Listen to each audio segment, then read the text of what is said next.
ආයුබෝවන් සුරතුරුන්ගේ ලෝකයේ YouTube channel එකට ඔයාලව සාදරයෙන් පිළිගන්නවා. හැමෝටම සුබ අලුත් අවුරුද්දක් වේවා කියලා ප්‍රාර්ථනා කරනවා. අලුත් අවුරුද්දේ අපේ පළවෙනි වීඩියෝ එක අද අපේ 53 වෙනි එපිසෝඩ් එක.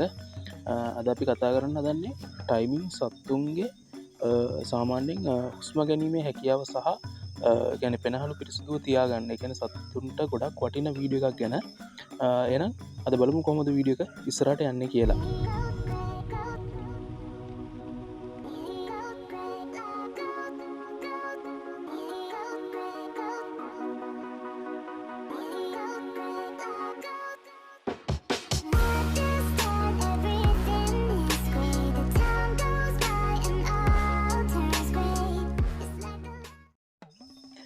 අපි අද කිව්වා වගේම කතා කරන්න දන්නේ ප්‍රබල විසබීජ නාශකයක් ගැන. මේක හරි කුළු බඩුවක්. ඔයාලා ගොඩක් අය දන්න දෙයක්. මේක හොඳයි සත්තුන්ගේ ස්වාභාවික කියන්නේ හුස්ම ගැනීමේ අපහසුතාව මගහරවන්න. කියන්නේ සත්තුන්ට දැන් අපි සාමාන්‍යයෙන් හිතමු ටයිමින් කරන සත්තුන්ට හුස්ම ගැනීම කියන්නේ ටයිමින් වැඩි කරගන්න. ඒ කියන්නේ හුස්ම ගැනීමේ හැකියාව වැඩි වෙනවා කියන්නේම සත්තුන්ගේ ඔයාලට පුළුවන් ටයිමින් එක වගේම පියාසර කාලය ඇතුළත පරවියගේ ශක්තිය රඳාගෙන තියාගන්න. එතකොට සාමාන්‍යයෙන් එයා උඩ ඉන්න ප්‍රමාණය වගේම එතකොට එයාට පියාඹන්න පුළුවන් දුර එතකොට මේක හෝමර්ලටත් ගොඩක් වටිනවා. මොකද හෝමර් වගේ සත්තු දුර දුවන කට්ටියනේ. එයාලගේ දුර පවත්වාගෙන යන්න. එතකොට සත්තුන්ට මාංශය අඩු වෙන්න. මේ කියන්නේ තරඟකාරීව අපි හිතමු හෝමර් සත්තු වගේ නම් සත්තු කීප දෙනෙක්කට දානවනේ. අර තරඟකාරීව පියාඹන්න. එතන අනිත් සත්තුන්වත් ගැටලුවක් නැහැ. අර පුළුවන් තරම් එයාලා try කරනවා අනිත් සත්තුත් එක්ක පුළුවන් තරම් උපරිම හිතමුකෝ ඔයාගේ පැය 5ක 6ක සතෙක් ඉන්නවා කියලා. එතකොට එයා උපරිම try කරනවා පැය 7-8ක් තව උඩ ඉන්න. ඒ කියන්නේ try කරනවා එයාට උඩ ඉන්න කියන්නේ තරඟකාරීත්වය වැඩි කරනවා වෙනවා. ඊට පස්සේ එයාට ඒ උඩ ඉන්න ඕන කරන ශක්තිය ඒ වගේම පියාසර කාලය වගේම ඒ සියලු දේම මේකෙන් හම්බ වෙනවා. මේක අපි හැමෝම දන්න දෙයක්, ලොකු දෙයක් නෙමෙයි. මේ කරාඹු නැටි.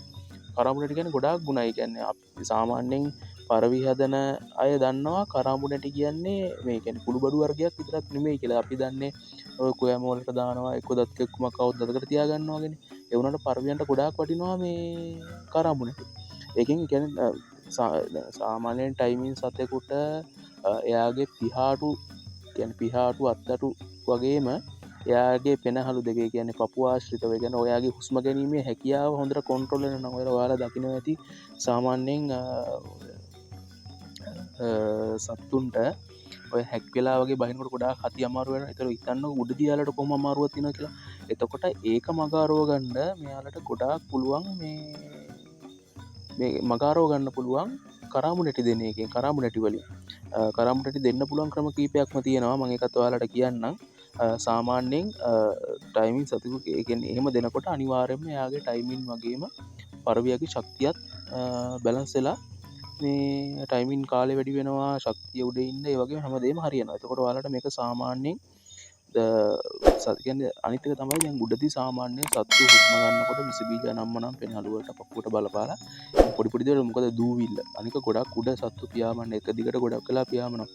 ඒ වෑන් වෙන දේවල් මගහරව ගන්න ඔයාලට පුළුවන් මේක සාමාන්‍යයෙන් ඔය මේ ටූර්නමන්ට් එකක් කෙලවන්න කලින් කොහොමද දිගටම ඔයාලට සත්තු ඔක්කොටම කන්ටිනියු කරන්න පුළුවන්.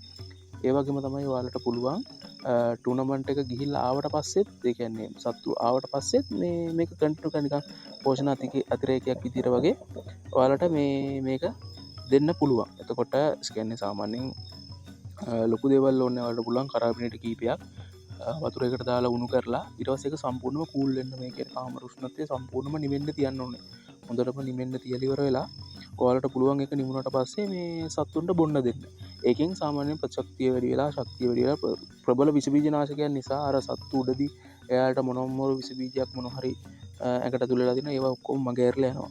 ඊට පස්සේ ඔයාලට පුළුවන් කරාඹු නැටි කීපයක් කුඩු කරලා ගොඩක් එපා කරාඹු නැටි 2-3ක් විතර වගේ කුඩු කරලා ඔය සත්තුන්ට දෙනකොට කලවම් කෑම එක වගේ තියෙන. ඒකට පවුඩර් වෙන්න අරක කුඩු කරලා ඉවරලා ඒක පොඩ්ඩක් දාලා කලවම් කරලා දෙන්න පුළුවන්. ඔයාලට මේක ගොඩක් වටිනවා. ඒක අනිවාර්යයෙන්ම ඔයාලා මේක try කරලා බලන්න. සාමාන්‍යයෙන් මේක මේ සතෙකුට අගුණයක් වෙන්නේ නැහැ. මොකද මේක මේ ස්වාභාවික දෙයක් නේ. සත්තුන්ට සාමාන්‍යයෙන් මේක ගොඩක් දුරට වටිනවා. මේ ස්වාභාවික දෙයක් නිසා මේක ඔයාලා මේක try කරලා බලන්න. අනිවාර්යයෙන්ම try කරලා බලලා ඔයාලට මේකේ හොඳ දෙයක් ගන්න පුළුවන්. සාමාන්‍යයෙන් ගොඩක් දුරට ඉන්දියාව වගේ ටයිමින් එක සාමාන්‍යයෙන් හැමෝම දන්නවනේ ඉන්දියන් පරවි ගැන. එයාලා ගොඩක් දේවල් වලට මේ සාමාන්‍යයෙන් මේ නිකන් දේවල් පාවිච්චි කරන්නේ නැහැ. එයාලා ගොඩාක් දේවල් පාවිච්චි කරන්නෙම ස්වාභාවික දේවල් වලින් තමයි සත්වය කියන්නේ. හැම ලෙඩේටම කියන්නේ ලෙඩවලට පවා එයාලා පාවිච්චි කරන්නේ ස්වාභාවික දේවල්. ඉතින් ඒක නිසා එයා කියන්නේ අර අපි ආටිෆිෂල් දේවල් බෙහෙත් වර්ග දේවල් ගොඩක් පාවිච්චි කරනවා අඩුයි.